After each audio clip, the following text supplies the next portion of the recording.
The first unmistakable, soul-shattering warning was not the insidious, acrid bite of smoke as it began its stealthy invasion of the crisp spring air, nor was it the terrifying, hungry crackle of newly ignited flames. Instead, it was a sound so utterly discordant, so profoundly saturated with raw, unadulterated animalistic terror that it ripped through the bright, cheerful, innocent chaos of the children's Saturday morning playgroup like a hurled spear, a sonic shockwave that silenced laughter and froze motion. A sudden, horrifying chorus of frantic, high-pitched yelps, desperate choking barks, and an unearthly, mournful, almost human-sounding howl erupted with violent intensity from the direction of the old, slightly dilapidated community storage shed that stood largely ignored at the far western edge of Oakwood Creek's sprawling common green. Young Leo Maxwell, a bright, inquisitive 7-year-old with autism spectrum disorder whose sensitivities often made the auditory world a minefield, clapped his small hands hard over his ears. His eyes squeezed shut, his own accompanying distress call, a low, guttural, vibrating moan that emanated from deep within his chest. His magnificent golden retriever service dog Chester, a gentle, patient giant whose calm, steady presence was Leo's unwavering anchor in a frequently overwhelming and bewildering world, was at that very moment inside that rapidly transforming shed. Chester, along with 3 other highly trained, deeply beloved service animals, had been temporarily placed there by their young handlers, under the watchful eye of 2 parent volunteers, for a brief 10-minute respite from the surprisingly intense heat of the late spring sun. They had fresh water in portable bowls, and the heavy wooden door had been carefully propped open with a clean brick to ensure adequate ventilation, or so the children and their guardians had thought a small, reasonable act of care.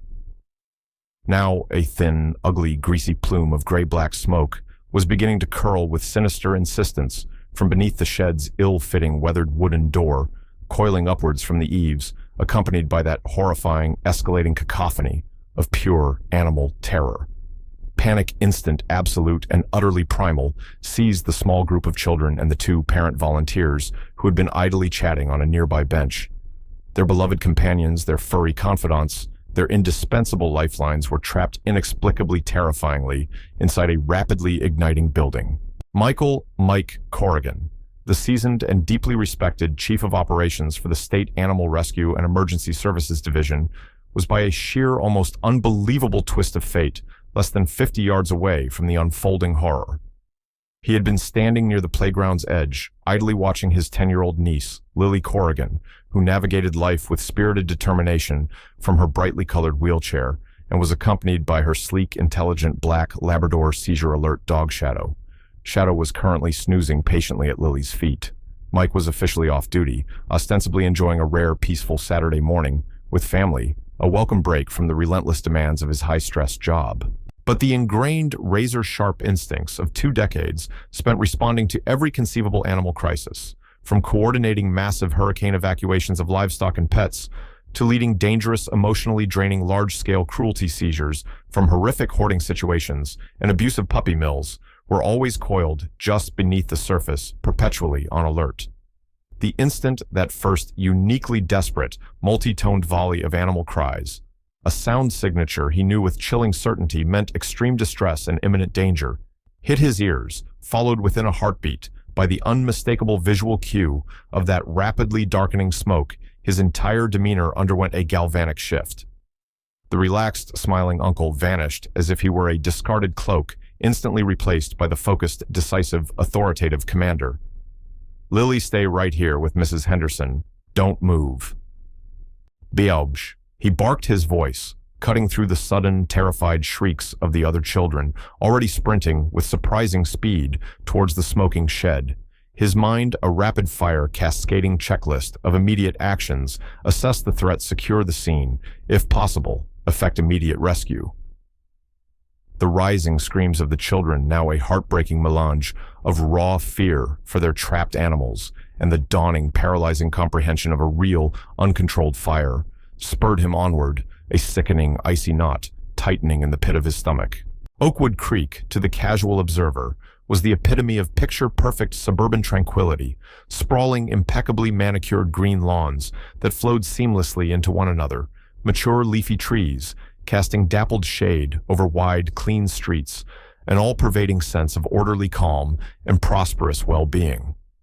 The Common Green, a large, centrally located park-like area, boasting an aging but beloved children's playground, a couple of weathered picnic tables, and the unfortunate, oft complained about, at least by some storage shed, served as a regular informal meeting spot for a small supportive group of children from the neighborhood, each of whom navigated life with various disabilities. There was Leo Maxwell and his devoted Chester, Mike's niece Lily, with her quick wit, infectious laugh, and Shadow's steadfast, life-saving presence. 8-year-old Maya Sharma, who was profoundly hearing impaired, and whose agile, incredibly intelligent terrier mix. Pip was expertly trained to alert her to crucial sounds, like doorbells, smoke alarms, and her mother's call.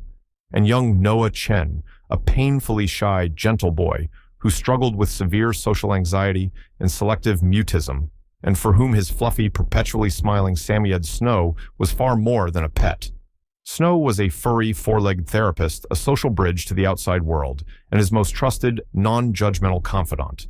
These remarkable animals were not mere family pets, though they were certainly that too. They were highly trained, often purpose-bred, indispensable partners, in every sense of the word, living, breathing extensions of the children themselves, enabling them to navigate a world that often presented daunting, sometimes insurmountable challenges. They provided not just physical assistance and medical alerts, but also a profound sense of independence, unwavering security, and a deep, unconditional emotional support that was quite literally life-altering and life-affirming. The children, under the loose, rotating supervision of 2 parent volunteers at a time, often used the grassy area near the somewhat isolated storage shed for their Saturday morning gatherings, as it was usually quieter and offered more space than the bustling playground. The shed itself, though old and a bit neglected, sometimes offered a brief, welcome shady spot for the animals to cool down on warmer days, always with fresh water provided and careful attention paid to their comfort and safety. However, this otherwise idyllic, supportive microcosm within Oakwood Creek had a persistent, festering, and increasingly malevolent blight in the formidable, overbearing persona of Ms. Agnes Periwinkle, the recently, and some whispered, controversially elected president of the Oakwood Creek Homeowners Association. Ms. Periwinkle, a woman whose severely pinched facial expression seemed to have been permanently etched there by years of disapproving scrutiny, and whose pronouncements on community standards and bylaw enforcement were delivered with the unshakable conviction of divinely inspired scripture, was pathologically obsessed with a rigid, almost Victorian notion of absolute order, profound silence, and an utterly sanitized artificial version of aesthetic perfection. The natural, joyous exuberance of children playing the mere presence of animals in common areas, no matter how well-behaved or essential, the slight, unavoidable mess that sometimes accompanied their innocent activities. These were, in Ms. Periwinkle's jaundiced and unforgiving view, intolerable affronts to the carefully cultivated dignity and perceived property values of Oakwood Creek. She had made her profound displeasure known on numerous occasions through increasingly strident emails, pointed comments at HOA meetings, and even direct uncomfortable confrontations with parents. Her complaints ranged from the excessive and disruptive noise levels of the children's laughter and excited chatter to the patently unsanitary conditions and potential health hazards allegedly created by the presence of the service animals, despite the parents' demonstrably meticulous attention to immediate cleanup and hygiene. She harbored a particular, almost irrational animosity towards the old storage shed being used even peripherally as a backdrop by the children's group, viewing it not as a useful, albeit neglected community asset, but as an attractive nuisance, a symbol of the untidiness and disorder she so vehemently, almost pathologically opposed. Her internal monologue, had anyone been privy to it, likely painted the children and their animals as deliberate agents of chaos, sent to undermine her quest for a perfectly controlled environment. The inciting incident, the first truly overt and undeniably hostile move in Ms. Periwinkle's escalating campaign to permanently oust the children and their service animals from the Common Green, their last remaining accessible gathering place, had occurred approximately a month earlier. She had formally, and with considerable procedural maneuvering, petitioned the HOA board, a board largely composed of individuals either intimidated by her forceful, domineering personality or quietly beholden to her for past favors and who rarely challenged her pronouncements, to officially designate the entire 50-foot radius around the community storage shed a restricted access, no loitering, no animals permitted zone.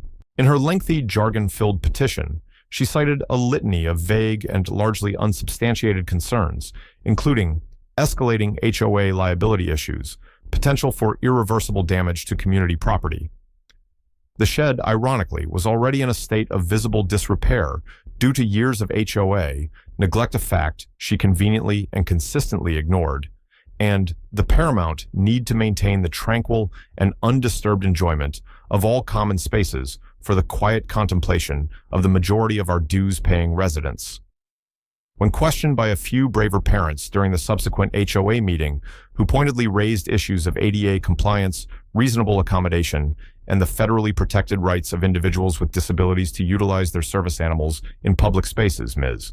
Periwinkle had responded with a frosty, condescending smile, stating that, while the Oakwood Creek Homeowners Association naturally respects all applicable federal and state laws, the primary fiduciary and ethical responsibility of this elected board is to protect the collective financial investment and preserve the established aesthetic integrity of Oakwood Creek for the benefit and peaceful enjoyment of the overwhelming majority of its residents. Her discriminatory petition had, much to her visible fury, narrowly failed to pass, primarily due to a last-minute impassioned intervention by a long-standing board member whose own grandchild utilized a therapy animal for emotional support. Nevertheless, Ms. Periwinkle's hostile intentions had been made chillingly, unambiguously clear. The battle lines had been drawn. The rising action in the weeks that followed that contentious HOA meeting had been a relentless, insidious barrage of microaggressions, thinly veiled threats, and overt acts of targeted harassment directed at the children and their families. Ms. Periwinkle, seemingly emboldened by her near success, embarked on a campaign of what could only be accurately described as systematic stalking and intimidation. She would frequently and with an unnerving suddenness appear during the children's Saturday morning playgroup times, standing at a conspicuous distance, ostentatiously taking copious notes on a legal-style clipboard, or, more disturbingly, filming the children and their animals with her smartphone. Her expression, a deeply unsettling mixture of cold disapproval and thinly veiled menacing intent. She escalated her email warfare, sending multiple sharply worded, almost daily communiques to the parents of the children in the group, emails filled with increasingly outlandish and easily refutable accusations of bylaw infractions, unleashed animals posing a public danger. The service animals were, without exception, always impeccably leashed or under direct immediate voice control by their handlers or parents. Excessive uncontrolled barking disturbing the peace. The highly trained service animals were by their very nature and training remarkably quiet and reliably well-behaved, repeated failure to immediately and properly remove animal waste from common areas. The parents were, in fact, scrupulously attentive to clean up, often carrying extra bags and disinfectant wipes. She then attempted, through another emergency board motion, to push through a draconian new HOA rule requiring that all animals present in any common areas, explicitly including federally designated service animals, be continuously confined to enclosed pet carriers or, if on leash, kept on leashes no longer than 3 feet in length. A rule that would have effectively and deliberately rendered the service animals incapable of performing many of their essential life-assisting tasks for the children. This particularly egregious overreach, too, met with fierce immediate resistance from the parents, who by now had consulted with disability advocacy groups and legal aid services. The threat of a major federal lawsuit and unwelcome media attention temporarily stayed Ms. Periwinkle's hand on that specific rule, but the constant wearying battles, the feeling of being under siege in their own neighborhood, were taking a profound emotional toll on everyone involved, especially the children, who began to feel increasingly unwelcome, anxious, and ostracized in the very community they called home. Leo had started having more frequent meltdowns, and even Snow Noah's usually joyful Samoyed seemed subdued. Now this unimaginable horror. As Mike Corrigan reached the shed, his lungs already beginning to ache from the acrid chemical-tinged smoke, the heat radiating from the old wooden structure was becoming intense. The sounds from within were a symphony of agony, a desperate primal chorus that would haunt his nightmares for years to come. He instinctively grabbed the shed door handle. It was alarmingly warm now, meaning the fire, likely concentrated at the back or within the cluttered interior, was rapidly spreading, not yet fully consuming the door itself, but threatening to do so at any moment. But it wouldn't budge. It was solidly, unnaturally locked, bolted, not just swollen shut by heat or warped by age, but deliberately mechanically secured from the outside. A quick, horrified glance confirmed his most dreadful suspicion. A heavy-duty, relatively new-looking, brass-colored padlock was snapped firmly and unequivocally through the shed's rusted but still functional hasp. This wasn't an accident. This wasn't a tragic confluence of unfortunate events. Some malicious human hand had intentionally, deliberately trapped those vulnerable life-saving animals inside a rapidly burning building.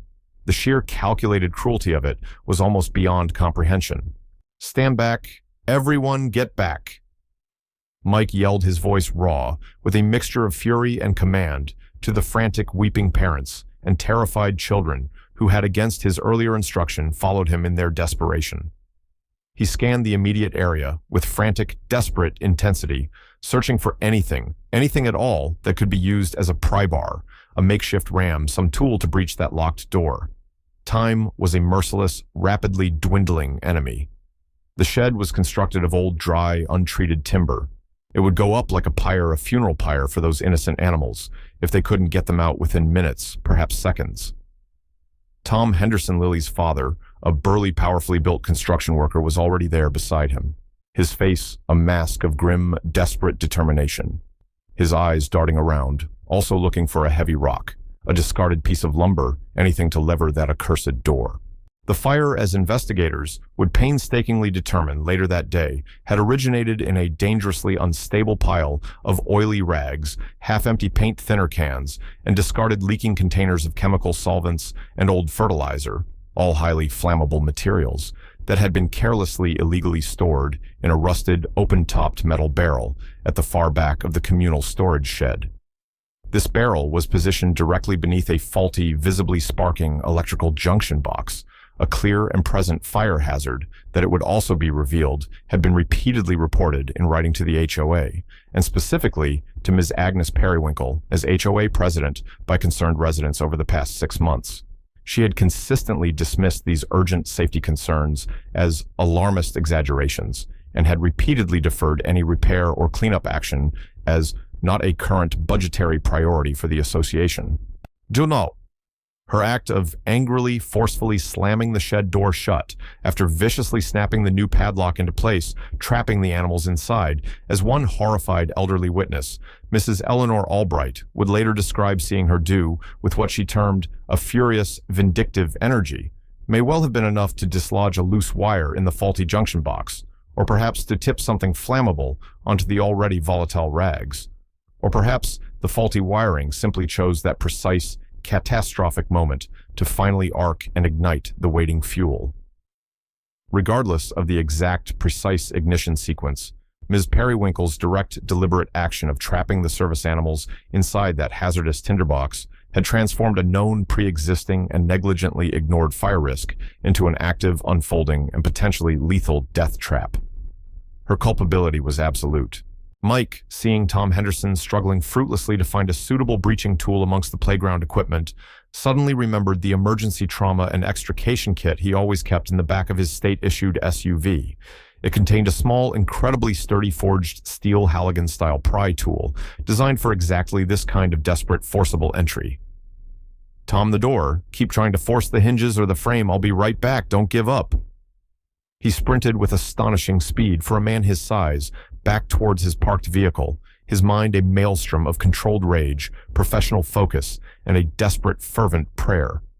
This wasn't just a tragic fire. This was a crime scene, a deliberate, calculated act of unimaginable, breathtaking cruelty. He had seen much in his career, but the thought of someone intentionally doing this to service animals, to the beloved companions of vulnerable children, sickened him to his very core. The midpoint twist, the sickening, gut-wrenching confirmation of direct human malice and breathtaking arrogance, solidified into horrifying reality, as Mike and Tom, soon joined by 2 other brave neighbors who had been drawn by the escalating commotion and the now billowing black smoke, finally managed to wrench the burning, groaning shed door from its tortured hinges. They used a desperate combination of Tom Henderson's brute strength, the focused leverage of Mike's specialized pry tool, and a primal adrenaline-fueled urgency. A terrifying wall of superheated black acrid smoke immediately billowed out, stinging their eyes, clogging their lungs, followed almost instantly by the terrified smoke-stained and yelping forms of the service animals. Chester Leo Maxwell's magnificent golden retriever burst out first, a coughing, whimpering, singed apparition, his usually pristine golden fur now streaked with soot. He immediately, despite his own obvious terror and pain, turned back towards the inferno, barking frantically looking for Leo, who was standing frozen, sobbing uncontrollably, his small hands still clamped over his ears. Shadow Lily Corrigan's sleek black Labrador was close behind Chester, coughing violently, his eyes red and streaming. But he somehow managed, with incredible courage and loyalty, to drag a much smaller, pathetically whimpering Pip Maya Sharma's little terrier mix partially out of the doorway by his collar before collapsing onto the grass, overcome by smoke and exhaustion. But Snow Noah Chen's beautiful, gentle Samoyed was nowhere to be seen among the escapees. Mike Corrigan. Without a moment's hesitation for his own safety, his protective instincts overriding any sense of self-preservation, plunged headfirst into the now fiercely burning, smoke-filled interior of the shed, dropping to his hands and knees to stay below the worst of the heat and toxic fumes. His eyes were streaming uncontrollably, his lungs burned with every ragged breath. The heat was like a physical blow. He found Snow huddled in the farthest, relatively coolest corner of the shed, beneath a rickety old workbench, alive, but only barely conscious.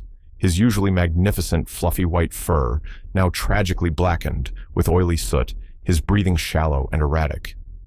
Scooping up the surprisingly heavy limp dog into his arms, Mike staggered back out into the smoky, chaotic haze of the common green just as the first piercing, welcome wail of approaching fire engine sirens cut through the pandemonium. The immense, overwhelming relief of the animal's escape, all four accounted for however dire their condition, was immediately chillingly overshadowed by the stark, undeniable evidence of the deliberately placed padlock, now lying innocuously on the trampled grass, where it had been hastily pried off and discarded during the frantic rescue. And then, as if the universe itself were determined to immediately unmask the perpetrator, Mrs. Eleanor Albright, a frail but sharp-eyed elderly resident, whose apartment balcony directly overlooked the common green and the storage shed, came rushing forward as fast as her walker would allow, her voice trembling with a mixture of horror and righteous indignation. "Mr. Corrigan, Chief Corrigan, I saw her. I saw that awful Miss Periwinkle. Not 10 minutes, maybe 15 at most, before I smelled the first bit of smoke. She walked right up to that shed. Door looked around all sneaky-like, as if she was checking if anyone was watching her, and then she fiddled with the door handle for a moment and slammed it shut hard. She had a shiny new padlock in her hand. I saw it glint in the sun. I thought it was very odd at the time, her being so secretive, but I couldn't have imagined. Oh, those poor dear animals, those poor sweet children. How could anyone be so cruel?" Her testimony, delivered with heartfelt conviction, was like a spotlight illuminating the dark heart of the crime. The climax of this horrific, heartbreaking event unfolded over the next few chaotic, emotionally charged hours. A grim, surreal tableau of flashing red and blue, emergency lights reflecting off tear-streaked faces, the hiss of fire hoses, the hushed, methodical work of soot-covered fire investigators and compassionate animal control officers, all under Mike Corrigan's increasingly grim, tight-lipped supervision. He was now fully officially in his capacity as State Animal Rescue Operations Chief, the scene a tragic real-world deployment. Miss Agnes Periwinkle, who had initially, and with a chilling degree of detached composure, watched the escalating commotion from the pristine, lace-curtained bay window of her immaculately kept townhouse across the green, affecting an air of mild, distant disapproval, was soon politely but firmly requested by uniformed police officers, at Mike's direct and non-negotiable insistence, to come down to the scene for questioning regarding her potential involvement in the incident. She arrived wrapped in an aura of affronted dignity and palpable irritation, initially denying any knowledge whatsoever of the events leading up to the fire. A fire in that dreadful old shed. She sniffed her nose, wrinkling as if detecting a foul odor. How perfectly dreadful for the association. I do sincerely hope no valuable HOA property has been significantly damaged, though frankly, that shed has been an eyesore and a blight on this community for years. Perhaps this unfortunate incident is in a way a blessing, in disguise an overdue opportunity to finally clear away that unsightly clutter and improve the green. Her callousness, her utter lack of empathy for the traumatized children and their endangered animals was breathtaking in its audacity. But her carefully constructed facade of indignant innocence and civic concern began to visibly fray, then crumble with astonishing speed as the evidence meticulously gathered and presented mounted against her with the damning, inexorable weight of truth. Mrs. Albright's unshakable, detailed eyewitness testimony was recorded her description of Periwinkle's furtive actions, and the new padlock chillingly precise. The brand-new brass-colored padlock itself, recovered from the trampled grass near the shed, was carefully bagged as evidence. Investigators with astonishing alacrity quickly traced its recent purchase, made just the previous afternoon, to the local hardware store. The store's security camera footage clearly showed Ms. Periwinkle at the checkout counter, and the sales receipt, retrieved from the store's digital records, revealed that she had incredibly, almost unbelievably, used her HOA-issued credit card for the purchase, a detail of such stunning arrogance and ineptitude that it left even seasoned detectives shaking their heads. Then came the fire marshal's damning preliminary report. The fire had unequivocally originated in the illegally and improperly stored hazardous flammable materials, old paints thinners, oily rags, bags of nitrate fertilizer. A clear and egregious violation of multiple state and local fire codes, materials for which the Homeowners Association, under Ms. Agnes Periwinkle's direct management and presidential authority, was solely and legally responsible. And most damningly of all, another parent volunteer, Mrs. Henderson, recalled with sudden horrified clarity seeing Ms. Periwinkle earlier that very morning engaged in a brief, unusually heated verbal exchange with young Noah Chen's mother about the children's continued presence near the shed. Mrs. Henderson clearly remembered Ms. Periwinkle, her face flushed with anger, gesturing sharply towards the shed and muttering audibly and venomously, "I will put a permanent stop to this ongoing nuisance once and for all. There are more effective ways to secure HOA property from unauthorized and undesirable use, believe me." Forensic technicians later found Ms. Periwinkle's clear fingerprints on the exterior of the shed door near the damaged hasp and the newly installed padlock. The net was closing. In a makeshift incident command post set up by the fire department near the smoldering, blackened remains of the shed, with the weeping, traumatized children being comforted by their equally distressed parents, and the 4 rescued service animals receiving emergency oxygen and critical veterinary care from a specialized mobile animal medical unit Mike Corrigan had immediately summoned from a neighboring county. The final quiet confrontation occurred. Mike Corrigan, his face grim, his uniform stained with soot and sweat, flanked by the Oakwood Creek Fire Marshal and a police detective sergeant, calmly and methodically laid out the sequence of events, the irrefutable evidence, and the unavoidable horrifying conclusions for Ms. Periwinkle, who now sat on a folding chair looking considerably less composed, her eyes darting nervously. "Ms. Periwinkle." Mike stated, his voice low, devoid of any discernible emotion, but carrying the full crushing weight of his office and the almost unspeakable horror of her calculated actions. "Your deliberate, malicious act of locking those 4 service animals inside that storage shed, a shed that you knew, or absolutely should have known, as HOA president, contained substantial quantities of hazardous, highly flammable materials, directly and foreseeably led to them being trapped in a life-threatening fire. 4 highly trained and valuable service animals, vital partners and companions to children with significant disabilities, were endangered, terrorized, and injured due to your direct actions. One of those animals, the Samoyed named Snow, is currently in critical condition and may not survive. This wasn't just gross negligence, Ms. Periwinkle, though it was certainly that. This was a depraved, cruel, malicious act with catastrophic potential, demonstrating an extreme indifference to sentient life and a profound abuse of your position of trust. Ms. Agnes Periwinkle, cornered and exposed, attempted one last desperate volley of bluster denial and counter-accusation. "This is an outrageous, slanderous accusation." She sputtered, her voice rising in pitch, her face mottling with an unattractive flush of fear and rage. I am the duly elected president of this homeowners association. I was merely attempting to secure community property from persistent misuse and potential vandalism.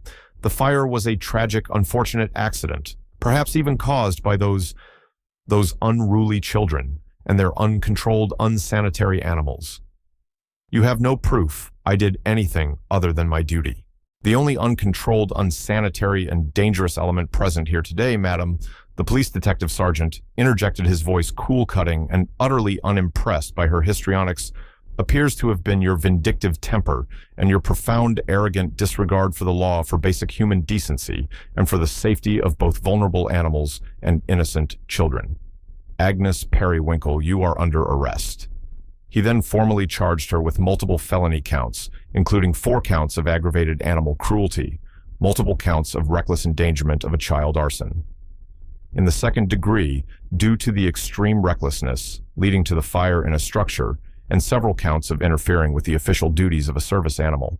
As the cold steel of the handcuffs clicked decisively shut around her surprisingly frail wrists, a stunned, horrified, and then deeply furious silence fell over the assembled residents of Oakwood Creek, a silence broken only by the soft, heartbroken, almost silent sobs of young Noah Chen, whose beloved Snow was at that very moment fighting for his life on a veterinary operating table. The falling action in the aftermath of that horrific day was swift, decisive, and resonated far beyond the boundaries of Oakwood Creek. Ms. Agnes Periwinkle was immediately stripped of her HOA presidency by an emergency vote of the remaining deeply ashamed board members. She faced the full, unyielding, and appropriately outraged force of the criminal justice system. The case, with its uniquely cruel elements and the involvement of disabled children and their cherished service animals, drew widespread, intense media attention. The images of the terrified, smoke-stained service animals being rescued, juxtaposed with the tearful, traumatized faces of their young handlers, became a potent, unforgettable national symbol of senseless cruelty, the abuse of petty power, and the often unseen vulnerabilities of those who rely so heavily on their animal assistance partners. Public outrage was immense, sustained and vociferous, demanding justice and systemic change. Miraculously, and testament to the skill of the veterinary team and his own strong spirit, after several touch-and-go days in intensive critical care, Snow Noah Chen's beautiful Samoyed pulled through his survival, a small precious beacon of hope in the otherwise grim and sordid affair. The other 3 animals, Chester, Shadow, and Pip, though severely traumatized and suffering from the lingering effects of smoke inhalation and minor burns, recovered physically under loving care. The emotional scars on the children, however, were deeper and would take much longer to heal, requiring therapy, patience, and a profound sense of restored safety. The Oakwood Creek community, deeply shamed by its collective inaction and horrified by what had been allowed to happen in their midst, rallied around the affected families with an unprecedented, almost overwhelming outpouring of genuine support, compassion, and practical help. Neighbors organized fundraisers that collected tens of thousands of dollars, offered respite care for the exhausted parents, provided meals, and volunteered countless hours to help clean up and create a temporary, safe, and welcoming play area for the children and their service animals, far from the scene of the terrifying trauma. Mike Corrigan, profoundly and personally affected by the incident, the image of Snow's limp body in his arms, the children's terrified cries, Periwinkle's chilling lack of remorse, channeled his grief, his professional outrage, and his unwavering determination into concrete, lasting action. He became a relentless, articulate, and highly effective advocate for change. Using the Oakwood Creek case as a stark, unignorable, and deeply compelling catalyst, he worked tirelessly with a bipartisan group of state lawmakers, impassioned disability advocates, child welfare agencies, and national animal protection organizations. Together, they meticulously drafted and passionately championed the Service Animal Child and Community Safety SACS Act. This comprehensive landmark piece of legislation dramatically increased criminal penalties for harming, neglecting, or interfering with service animals. It established clear, unambiguous legal mandates for homeowners associations and other community associations to provide reasonable, timely, and respectful accommodations for individuals with disabilities and their assistance animals. and it implemented stringent new statewide regulations regarding the safe storage, handling, and disposal of hazardous materials in any common or community-owned structures, with mandatory regular inspections and severe penalties for non-compliance. Furthermore, the SACS Act funded mandatory statewide training programs for law enforcement officers, firefighters, emergency responders, and crucially for all HOA board members, focusing on the rights of individuals with service animals, ADA compliance, and the critical importance of animal welfare as an integral component of overall community safety and well-being. The SACS Act, as it quickly became known, was hailed by experts across the country as groundbreaking legislation, setting a new national standard for compassion and accountability. In the final hopeful resolution, the community of Oakwood Creek embarked on a long, often painful, but ultimately transformative journey of healing, reconciliation, and fundamental change. The old fire-damaged storage, shed a symbol of neglect and malice, was completely demolished by a volunteer crew of local firefighters and construction workers. In its place, funded entirely by community donations and a substantial legally mandated contribution from a now chastened and reformed Oakwood Creek HOA, under entirely new, compassionate, and responsible leadership, a beautiful, fully accessible sensory garden, and a specially designed, safe, and welcoming shaded pavilion for the children and their service animals was meticulously constructed. It was formally dedicated and named by unanimous vote of the children themselves, Heroes Haven. Ms. Agnes Periwinkle was convicted on all felony counts. The judge, in sentencing her to a significant prison term and imposing hefty fines, explicitly cited her extreme and calculated callousness, her flagrant abuse of authority, and her profound and dangerous lack of empathy for vulnerable members of her community, both human and animal. The children, with the unwavering loving support of their families, dedicated therapists, and their incredibly resilient animal partners, slowly but surely began to reclaim their joy, their confidence, and their sense of security in their own neighborhood. Their bonds with their service animals, already profound, were deepened immeasurably by the shared trauma and the miraculous survival of their companions. The positive, impactful, and enduring ending of this tragic tale resonated far beyond the quiet tree-lined streets of Oakwood Creek. The SACS Act, directly born from this horrific incident, led to tangible, life-altering improvements in the daily lives, safety, and dignity of countless individuals with disabilities and their service animals across the entire state, preventing untold numbers of similar acts of cruelty, ignorance, and discrimination. Mike Corrigan, though he would forever carry the indelible memory of that horrific Saturday morning, the smoke, the fear, the desperate cries, found a deep and abiding solace in the profound positive and systemic changes that had ultimately painstakingly emerged from the smoldering embers of one woman's inexplicable malice. Heroes Haven in Oakwood Creek became more than just a local park. It became a vibrant, living symbol of hope, resilience, community healing, and the enduring, powerful, and sacred bond between humans and the remarkable animals who serve, protect, guide, and heal them.